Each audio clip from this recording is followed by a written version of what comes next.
But talking of rideability, over the last few years, the bike that I've enjoyed riding most is Mavis, my Norton Bitzer.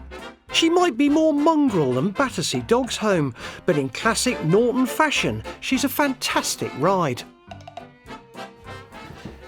Millie will be 2 minutes.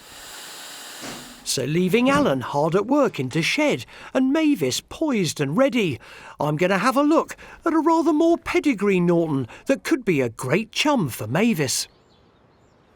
And here she is, man.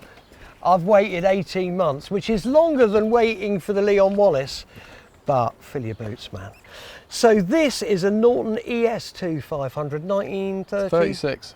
Yeah. 1936, and Sammy in his spare time, which hasn't been much, let me tell you, has been restoring this and, well, rebuilding it. It was a bag of bits, wasn't it? Yeah, it's just a pile of parts since 1957, I believe. And it's not exactly a restoration, it's a sort of reassembly, sympathetically, you know, concentrating on the mechanics of it. Well, we kind of decided right in the beginning that what we would do is create a riding bike, a rider's bike.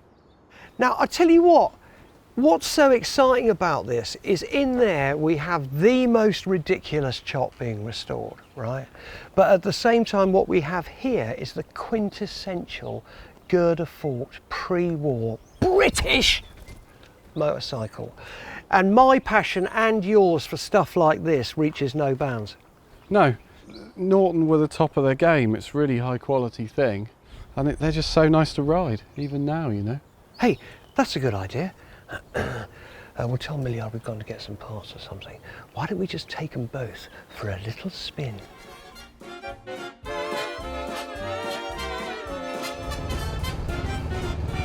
Woof! What a blast!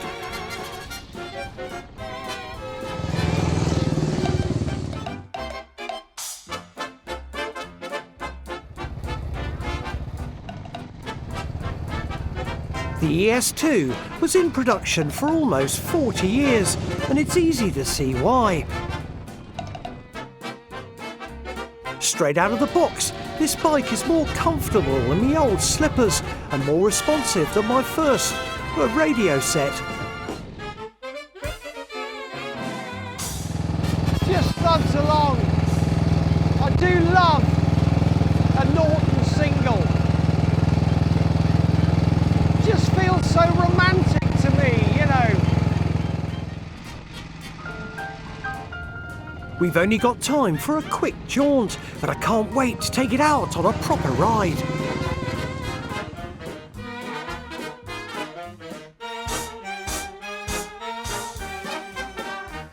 Are you telling me that hasn't been ridden on the road since 1957? Yeah, in fact, it hasn't engaged a gear and dragged itself along under its own power since then. Been in bits. So that is its first really quite long distance test ride? I hadn't ridden it at all. I'd run it on the bench, I hadn't put it into gear and let the clutch out. It's a revelation, man. I absolutely love that thing. I'll tell you what, it is very similar to Mavis. Yeah. Yeah, in its approach and in its power delivery. Basically, it was the first model of the ES2 in 1936, and this was the sort of last model. So they're actually very much sisters. Oh, okay, so that was 47. Well, Yeah. that's what's on the reg doc anyway. That's Whether most it of is it. or not, I have no idea. That's most of it, because other parts I think were post-war. If you think about the evolution of the motorcycle between, say, 1920 and 1936, I mean, the oiling was automated, the clutch worked nicely, you got 4 gears, the suspension starts to work well, and even the brakes start to work well. So the evolution in those 20 years, compared to the evolution between 1936 and now, is huge. Nothing much has changed since. I have to tell you, mate, I've waited 18 months for this because of Sammy and I being too busy. And man, it's been worth the wait. That is a glorious machine. It's everything about pre-war motorcycling I absolutely love. And to compliment Mavis, hey mate, we can go out together and enjoy at the same speed. Yeah. Talking about speed, we probably better. Crack on. Yeah, he's not going to be angry, I know that. No, he won't have noticed.